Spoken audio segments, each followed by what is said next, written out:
Hello, hello. This is Kim Addis. I am the president and founder of Frame of Mind Coaching, and you have just joined the Frame of Mind Coaching podcast, where we typically invite leaders from all over the world to get coached live and in person right on the podcast. Today, it is my pleasure to introduce to you a very special guest.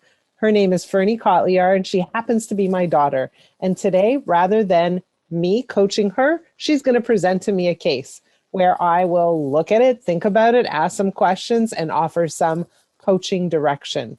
Ferne, welcome. I'm so happy to have you here today. Thank you so much. I'm so excited to be here. Are you ready for the case today? I'm ready.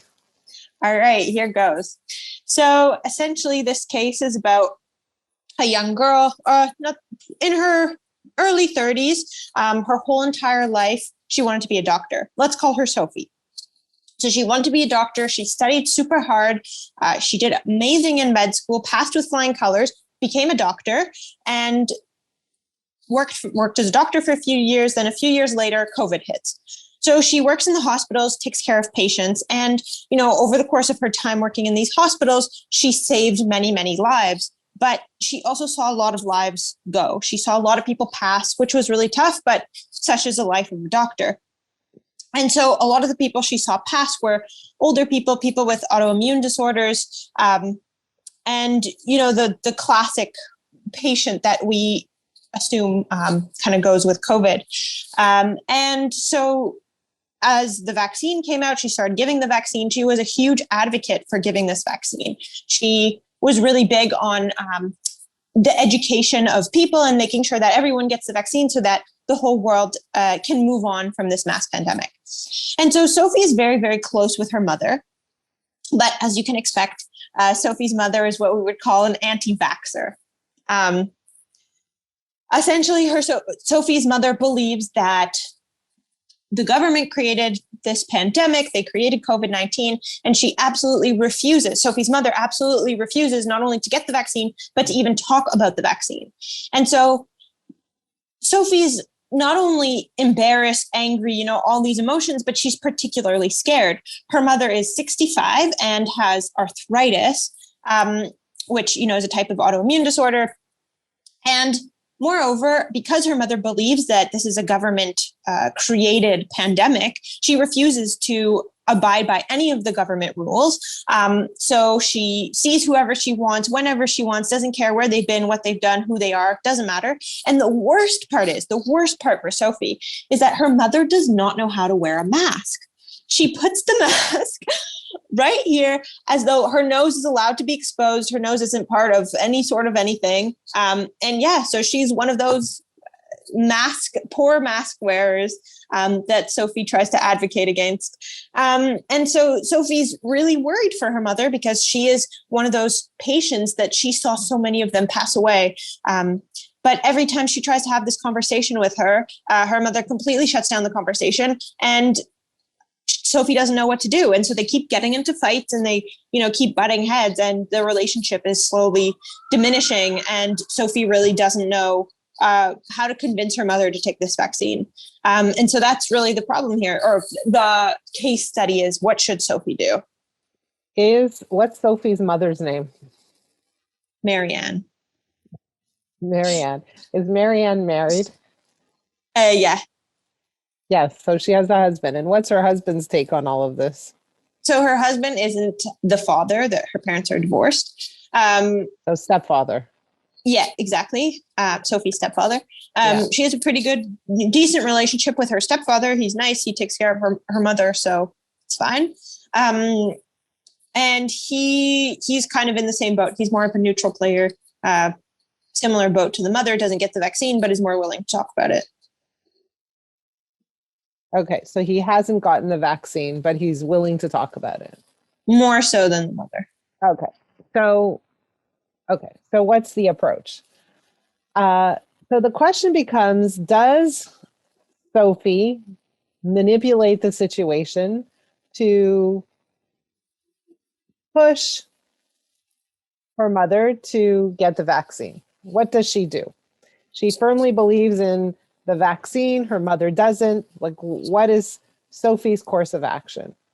And so my perspective is this, is that when somebody doesn't want to talk about something and you force their hand, what happens is you create a greater gap. Even if Sophie's mother is forced to take the vaccine, the relationship won't necessarily be smooth and happy and nice, right? So now the question is, what happens? Uh, for Sophie, she needs to get to a place of peace with the fact that her mother's an adult and is making decisions on her own behalf, even though maybe perhaps there might not be well-informed decisions. And so if Sophie's mother doesn't want to talk about it, Sophie might say, hey, I'm just going to send you some information. And perhaps Sophie can also say, I'm also going to send you my experience, right? So not to do it in verbal writing, but to do it not to do it verbally, but to send something in writing, send her an email, send something along like that, just so that it's up to Sophie's mother, Marianne, to decide when, how, and if to review this information. Okay, so I'm not telling Sophie, stop completely. I'm telling Sophie, hey, don't force it down her throat. Allow her to consume this information when she's ready for it. And if if she's never ready for it, if she like opens the emails and then doesn't even look at the articles because she thinks it's bullshit. Yeah, that's okay. Okay, so Sophie can do that. Sophie can also send her a letter with no articles and no information that just says, hey, mom, I want to talk to you from my perspective. I want to share with you my experience. I want to share with you what I've been exposed to, what I've confronted, the lives I've saved, and the lives I've seen, unfortunately, leave us, etc. So she can share her personal experience. And if Sophie's mother doesn't want to talk about it, perhaps she's willing to read about it. But again, that's all dependent on whether or not Sophie's mother opens an email and whether or not she reads it. So that's something Sophie can do to put her mind at ease, to allow her to feel like I've done everything, I've given her all the information, I haven't given up. Okay, so that's part A, and that's really for Sophie. But part B is, let's assume that the mother will never get vaccinated. Let's assume the mother is completely convinced that this is a government concocted idea. Let's just assume that. What Sophie needs to do is actually now take care of her own health. So she needs to put measures in place to have a relationship with her mother safely. So what does that mean? It means when she's around her mother, she needs to protect herself. And if that's not possible, then she needs to have a relationship with her from afar without making this the central piece in the relationship. And if the mother insists, well, I really want to see you, Sophie's response needs to be, this is the result of your decision making. This is how things unfolded. And so it's not about punishing the mother, but it's about Sophie being okay that not everybody, even those closest to her, are going to agree and behave according to her wishes, and not using that as a reason for her to be unhappy, miserable, upset, frustrated, infuriated, whatever that is, and accepting the mother for who she is and how she sees the world, and deciding how to have a relationship with a person who sees the world very, very differently because she still loves her mother. But how does she have a relationship with her period? If, let's say, I mean, Sophie's fully vaccinated and that's fine, but it's risky for her to spend time with her mother, considering she's a doctor and, sees so many patients. How does she have a relationship with her mother, given the fact that it's really tough to see her? Well, you're in Montreal. I'm in Toronto. How do I have a relationship with you? I have a great relationship with you. I haven't seen you in many, many, many, many months, but I still have a great relationship with you. We talk every day. We're on Zoom every day. It's possible to have a relationship and maintain certain physical distance parameters. And so Sophie has to say, okay, this is just the way it's going to be. And so the mother now has a choice to make. Right? She could say, I could live with this, or, wow, this is so important. And I'm making such a massive sacrifice in the relationship with my daughter, but we leave the choice up to the mother. The mother still has her faculties there, more or less, right? And so we leave the decision-making in the hands of the mother. And what Sophie does is she accepts things as they are. She continues to have a relationship. She supplies her mother with relevant information, and she doesn't make it the crux or the thing that breaks apart that relationship. Like COVID's winning on so many fronts. Don't let it win in this relationship. Sure. And so that would be my advice to Sophie.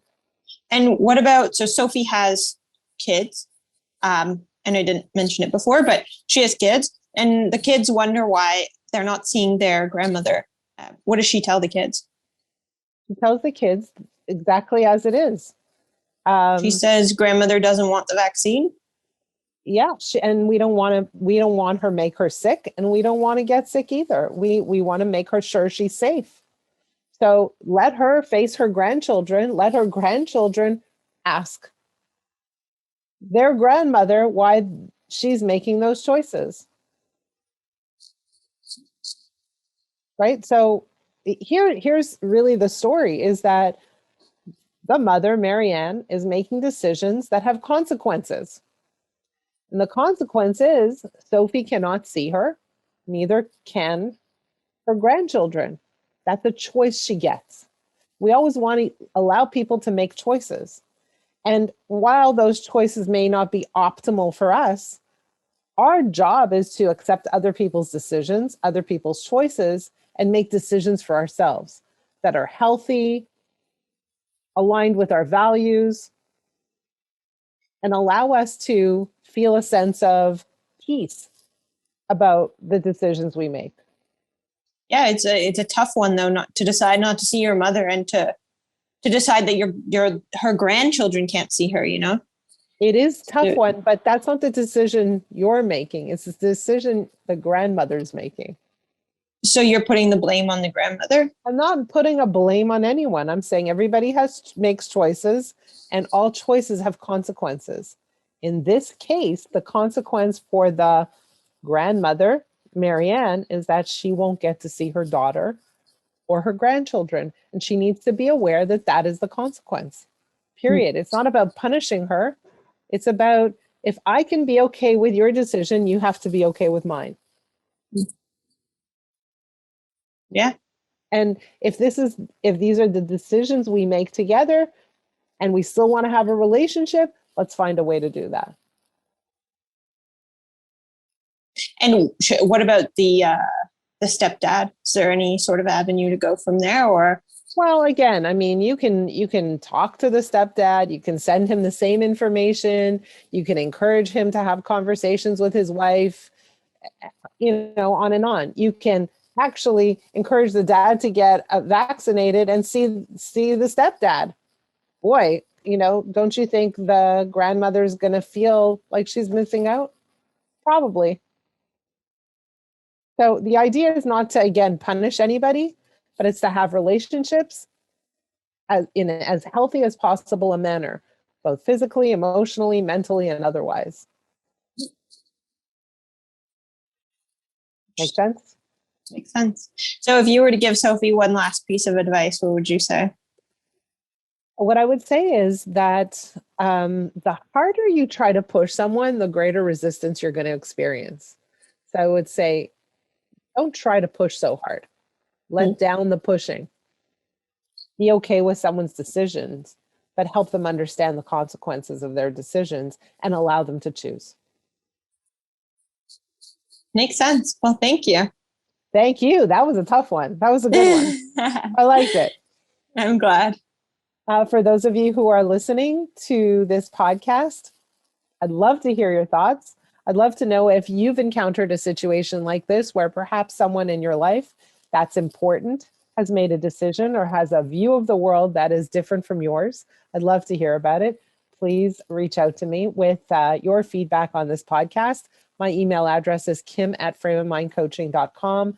And if any of you would like to be a guest on the podcast and open to being coached live and in person on the podcast, please reach out to me as well. And if perhaps you have a challenge that you want to share that you're not so willing to share on the podcast, please reach out to me as well. My email address is kim@frameofmindcoaching.com. Ferne, you were awesome. Love your cases. I never know what you're going to throw at me. That was great. Thank you Thank so you much. so much.